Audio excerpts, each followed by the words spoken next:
সবুজ ঘাসের মাঠে বল পায়ে যার জাদুকরী স্পর্শ কোটি ফুটবল প্রেমীকে মুগ্ধ করে, সেই মেসি মাঠের বাইরে যে একজন খাঁটি মানবিক হৃদয়ের মানুষ তা বারে বারে প্রমাণ করেছেন।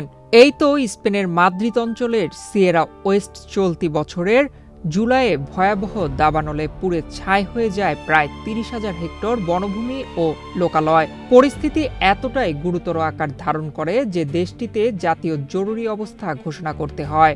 বিপর্যয়ের এই কঠিন সময়ে ক্ষতিগ্রস্ত Gold's Gym across 30 plus countries with over 700 plus locations worldwide. Train anywhere, belong everywhere.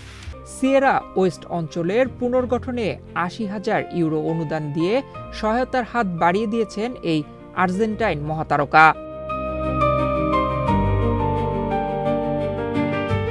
Europe প্রেসের বরাতে মাদ্রিদ কমিউনিটির প্রেসিডেন্ট ইসাবেল দিরাজ আয়ুসো তথ্যটি নিশ্চিত করে মেসিকে আন্তরিক ধন্যবাদ জানান এবং জানান যে মাদ্রিদের মানুষ তাকে উষ্ণ অভ্যর্থনায় বরণ করে নিতে উদগ্রীব হয়ে আছে।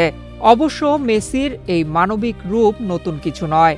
এর আগেও তিনি স্পেনের অন্যান্য অঞ্চলের দাবানল আক্রান্তদের জন্য রেড ক্রসে অর্থ পাঠিয়েছেন এবং ভ্যালেন্সিয়ার ভয়াবহ বন্যায় ক্ষতিগ্রস্তদের পাশে দাঁড়িয়েছেন। কেবল ইউরোপেই নয়, নিজ দেশ আর্জেন্টিনায় গ্যারাহো ফাউন্ডেশনকে ৫ লাখ ইউরো অনুদান প্রদান সহ ক্যান্সার আক্রান্ত শিশুদের চিকিৎসা এবং বিভিন্ন হাসপাতালে অকাতরে সহায়তা পৌঁছে দিয়েছেন নিজের ফাউন্ডেশনের মাধ্যমেও। এমনকি ভেনিজুয়েলার শক্তিশালী ভূমিকম্পের মতো বিপর্যয়ে স্ত্রী আন্তোনেলাকে সাথে নিয়ে ত্রাণ কার্যক্রমে সরাসরি অবদান রেখেছিলেন ফুটবলের এই কিংবদন্তি।